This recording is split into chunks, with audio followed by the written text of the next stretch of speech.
The Advances of Technology in Cycling by Dan Viner. Cycling is a sport that has been revolutionised by improvements and advances in technology, to the extent where controversy has begun about which records are a reflection of the skill of the riders and which are due to the improvements in the engineering of the design. Similar to in swimming, where a change in rules and regulations can lead to drastic record breaking, the engineers strive to make every possible improvement within the rules of the governing body. The sport began in England in 1869, but not as the bicycles we see today. The first design of a bicycle, including rubber wheels and a tubular frame, was designed in 1873. It was similar to the penny farthing in design. The size of the front wheel kept increasing, as the larger the front wheel, the more distance the rider could cover with one pedal. During the 1870s, clubs, races of prizes and large crowds were common, with champions being proclaimed and races being organised between France and England as world championships. The races accelerated the advances in bicycle design and technology, as during the races the strengths and weaknesses of all the different bikes and technology were clearly identified. This testing ground is still seen today during races such as the Olympics or Tour de France. The sport became an advert for the bicycle industry. In the 1989 Tour de France, Le Monde, an American rider, was second place, and Fignon, a French rider, was 50 seconds ahead. The last stage of this tour was a 25-kilometre time trial. Le Monde equipped aerodynamic tri-bars, helmet and rear disc wheel. Le Monde gained 58 seconds during the time trial to win the tour by 8 seconds, the closest in history. Aerodynamic drag makes up for 90% of the resistance a cyclists face while riding.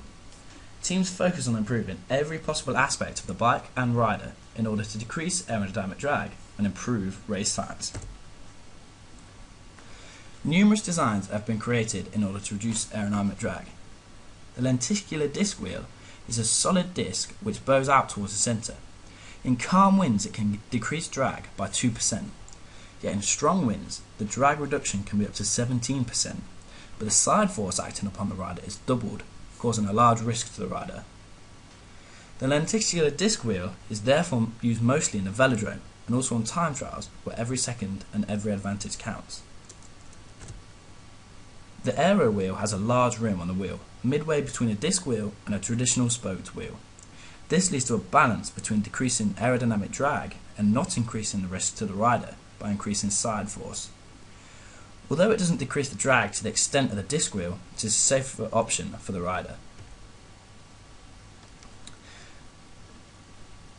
Nike made a similar approach to skin suits for cycling as Speedo did for swimming. The skin suits involve custom-fit fabric, with the fabric differing in texture depending on the area of the body and its relationship with the airflow. The fabric differs between smooth and rough, depending on whether the airflow needs to advance the transition or reduce friction. Seams were kept to a minimum on the suit where airflow is attached to the body surface, and the seams were aligned with the airflow where possible. The fabric Nike used in their Swift Spin was a lower aerodynamic drag than bearskin, whilst pedaling a skin suit can reduce aerodynamic drag by up to 4%. The priority of an aerodynamic helmet is to bridge the gap between the back of the head and the top of the back of the rider. When head is at 45 degrees, the gap is bridged, preventing the recirculation of air around the back of the head. An aero hat can reduce drag by up to 7%. Not all technology is aimed at improving aerodynamics. Hot pants keep the cyclist's muscles warm between warm-up and competition. Analysis into discovering the best body position to get power out of the legs whilst pedaling. And chain rings will change from the standard circular shape in order to alter muscle gymnastics and increase power output. The hour record. Between 1993 and 99, the hour record, which is the distance a rider can cover on a UCI approved bike in 1 hour, was broken 6 times. This was due to the UCI legalising equipment innovations. 60% of the improved times were due to the advances in aerodynamic equipment and design. The UCI then changed the rules by meaning that any bike used to attempt the hour record must be similar to the bike used by Eddie Merckx during 1972, where he set the record that Chris Boardman broke in 2000.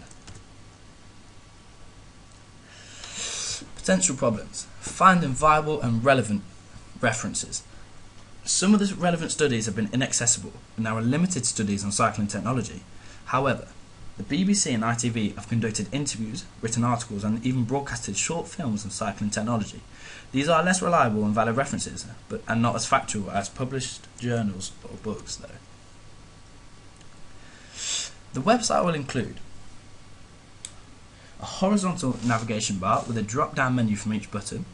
The navigation bar will be repeated at the bottom of the page to allow for quick and easy navigation through the site. The site will include a photo slideshow indicating the type of content this website will hold immediately to the users. A Twitter feed following Sky Sports Cycling will be shown on the home page, giving a live feed of the latest cycling news straight to the website. Other feeds, such as Team Sky or the official Tour de France account, could also be included. Embedded YouTube videos, such as ITV's technology films, including demonstrations of the reductions in aerodynamic drag and the use of technology by the cyclists, presented by Chris Boardman during the 2013 Tour de France, can also be included. Interactive pictures highlighting the different pieces of technology on the bike will be included in order to break up text and add fun to the website. The animations will show aerodynamics in use. Short films to reiterate points made in text or show the technology being used will be created or found and embedded, and contact details will be provided in case the users have any queries. I used the mind map to narrow down main points of interest that I thought were most relevant to cycling technology. Each of these main subjects then had subtopics. These subtopics can be interconnected. For example, the biggest event in track cycling is the Olympics, which will involve mentioning Team GB and the success they had from 2004 to 2012 using advanced technology. Team GB are also mentioned under the Teams button in the navigation bar.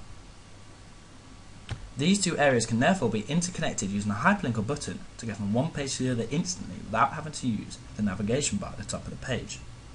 The mind map shows a number of interconnecting topics.